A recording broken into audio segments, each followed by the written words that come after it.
और भाई लोग, क्या हालचाल। मैं हूं आपका अपना उत्तम यादव और आज हम एक ऐसी ट्रिप पर निकलने वाले हैं जहां तुम्हारा फोन तुम्हें धोखा दे देगा। सोचो, तुम हो एक खूबसूरत जगह पर, चारों ओर हरियाली, शांति, चिड़िया चहचहा रही हैं, झरने का पानी गिर रहा है और तभी तुम फोन निकालते हो कुछ कैप्चर करने के लिए और स्क्रीन पर दिखता है नो सिग्नल। दिल बैठ जाता है यार, कसम से। न इंटरनेट की तेज रफ्तार, न दोस्तों के फालतू कॉल और न ही वो गुड मॉर्निंग वाले व्हाट्सएप मैसेज। सोचकर ही घबराहट हो रही है ना कि कैसे कटेगा दिन, कैसे पता चलेगा दुनिया में क्या चल रहा है। तो क्या तुम ऐसी जगह पर सरवाइव कर सकते हो जहां तुम्हारा फोन सिर्फ एक महंगा सा पत्थर बन जाए, जहां तुम्हें नेटवर्क के लिए एंटीना बनना पड़े। आज मैं तुम्हें छत्तीसगढ़ की 5 ऐसी धांसू जगहों के बारे में बताने वाला हूं जहां जाने के बाद अच्छे अच्छे तुर्रम खां भी नेटवर्क की तलाश में कभी पेड़ पर चढ़ते हैं तो कभी पहाड़ पर। यही तो असली एडवेंचर है यार, जब दुनिया से कटकर खुद से जुड़ने का मौका मिलता है। तो कुर्सी की पेटी बांध लो, क्योंकि ये सफर थोड़ा हटके होने वाला है, थोड़ा मजेदार और बहुत सारा जानकारीपूर्ण। चलो शुरू करते हैं। तो भाई, लिस्ट में सबसे पहला नाम है जतमई वाटरफॉल का। नाम सुनकर ही कैसा फील आ रहा है, जन्नत वाला है ना। और सच में जगह भी वैसी ही है, घने जंगल, ऊंचे ऊंचे पहाड़ और उनके बीच से कल कल करता हुआ ये अद्भुत झरना। मतलब देखते ही ऐसा लगेगा कि यार बस यहीं बस जाऊं। लेकिन कहानी में ट्विस्ट तो तब आता है जब तुम जेब से अपना स्मार्टफोन निकालते हो। जैसे ही तुम यहां कदम रखते हो ना, तुम्हारा मोबाइल सीधा एयरप्लेन मोड में चला जाता है, वो भी बिना तुम्हारी इजाजत के। कसम से ऐसा लगता है जैसे मोबाइल कह रहा हो, भाई अब बस कर, थोड़ा नेचर को भी देख ले। यहाँ का सीन कुछ ऐसा होता है कि लोग झरने के पास पहुंचते हैं, पानी की ठंडी बूंदें चेहरे पर पड़ती हैं, माहौल एकदम रोमांटिक सा हो जाता है। फिर याद आता है, अरे यार सेल्फी तो बनती है, और सेल्फी लेते भी हैं, एक से बढ़कर एक पोज में, कोई झरने के नीचे, कोई पत्थरों पर चढ़कर। लेकिन असली कॉमेडी तो तब शुरू होती है जब उसे इंस्टाग्राम पर डालने की बारी आती है। सिग्नल, वो क्या होता है भाई? यहाँ तो बस झरने की आवाज आती है, फोन की घंटी की उम्मीद करना भी पाप है। कुछ लोग तो इतने डेस्परेट हो जाते हैं कि फोन को हवा में ऐसे लहराते हैं जैसे पतंग उड़ा रहे हों कि शायद कहीं से किसी कोने से एक डंडी नेटवर्क पकड़ ले। लेकिन मजाल है जो एक भी डंडी टिक जाए। फिर हार मानकर बेचारे वो खूबसूरत तस्वीरें अपनी गैलरी में सेव करके रख लेते हैं और कसम खाते हैं कि रायपुर पहुंचते ही सबसे पहला काम यही करेंगे, जतमई की फोटो अपलोड। सोचो कितना सस्पेंस बना रहता होगा उनके फॉलोअर्स के लिए।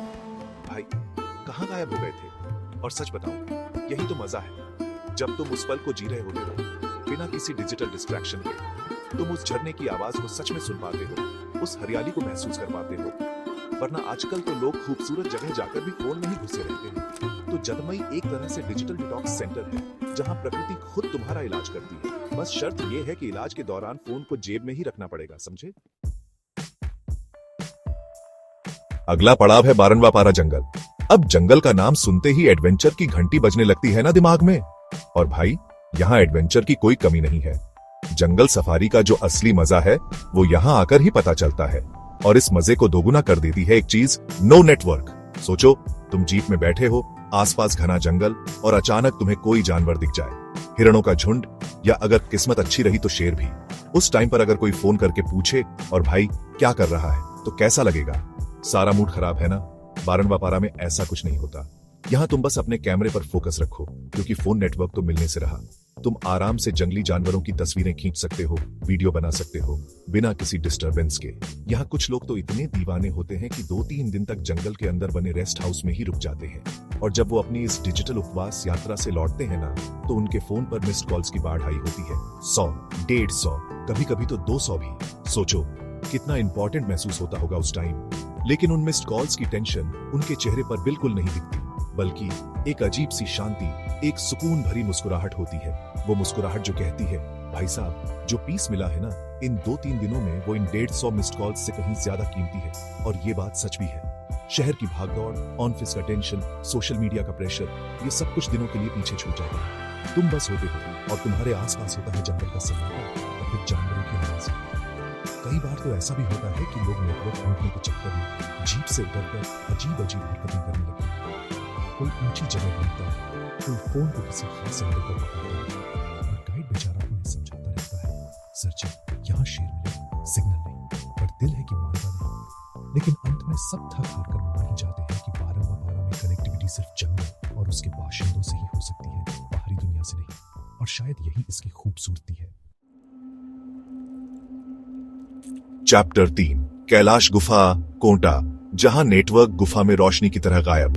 अब चलते हैं छत्तीसगढ़ के थोड़े और अंदरूनी हिस्से में कोंटा की कैलाश गुफा की ओर। भाई ये इलाका वैसे भी थोड़ा कम एक्सप्लोर किया गया है, मतलब यहाँ एडवेंचर का लेवल थोड़ा और ऊपर है। और जब तुम कैलाश गुफा के मुहाने पर पहुंचते हो ना, तो एक अलग ही वाइब आती है, रहस्यमयी, थोड़ी डरावनी, लेकिन उतनी ही रोमांचक। और जैसे ही तुम गुफा के अंदर पहला कदम रखते हो, तुम्हारा मोबाइल सिग्नल ऐसे गायब हो जाता है जैसे गुफा के अंधेरे में रोशनी गायब हो जाती है, फटाक से। एक पल पहले तक शायद एक आध डंडी दिख भी रही हो, लेकिन अंदर जाते ही सब सफाचट। यहाँ का सीन बड़ा मजेदार होता है।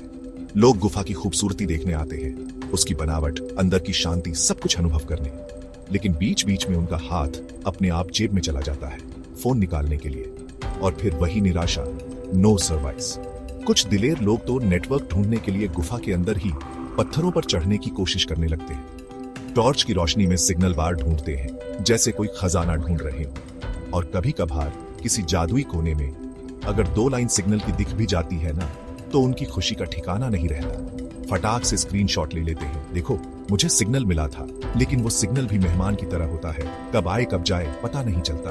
तो ज्यादातर टाइम तो लोग बिना नेटवर्क के ही गुफा को एक्सप्लोर करते हैं। और सच कहूं, शायद यही सही तरीका भी है ऐसी जगहों को अनुभव करने का।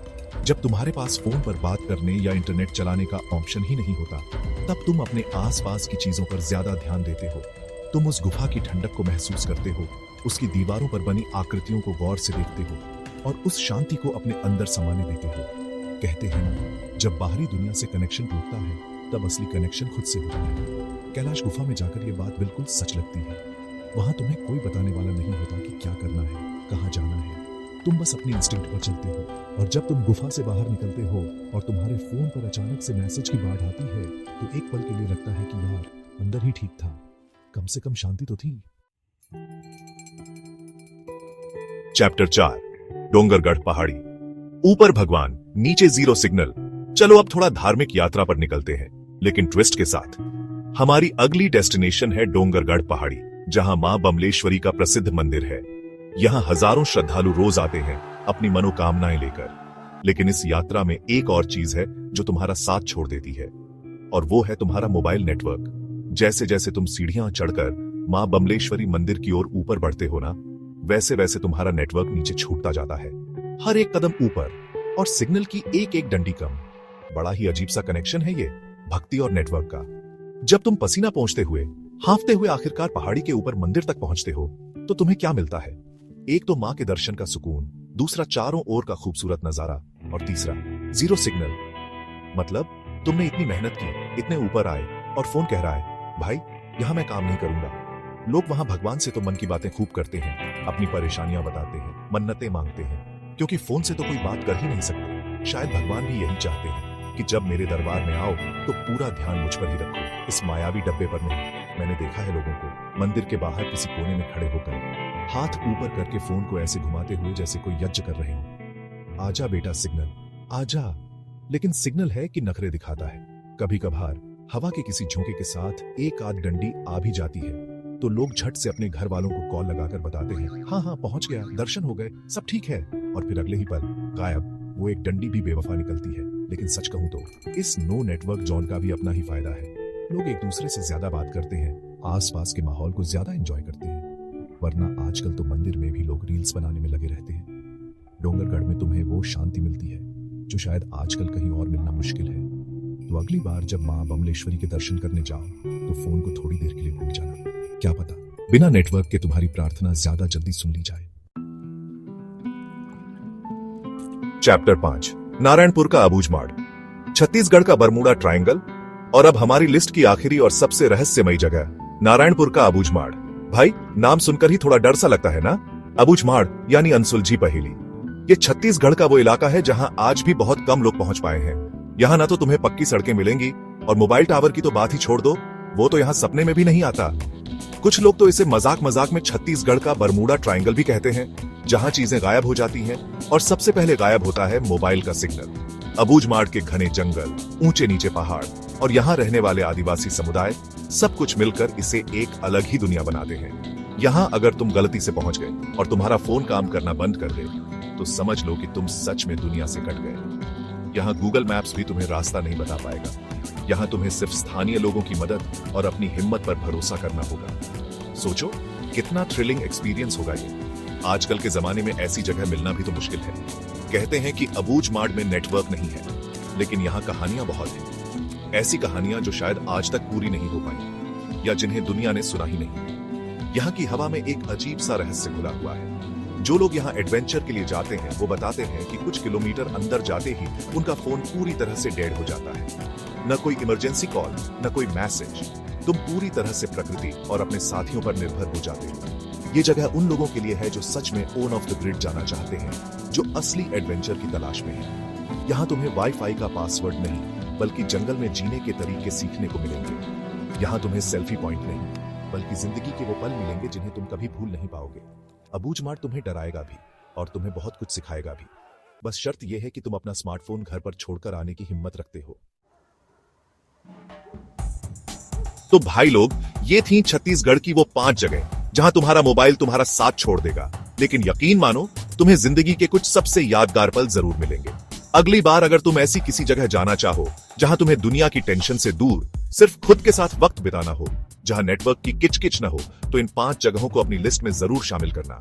क्या पता तुम्हें भी वो पीस मिल जाए जिसकी तलाश में आजकल हर कोई भाग रहा है।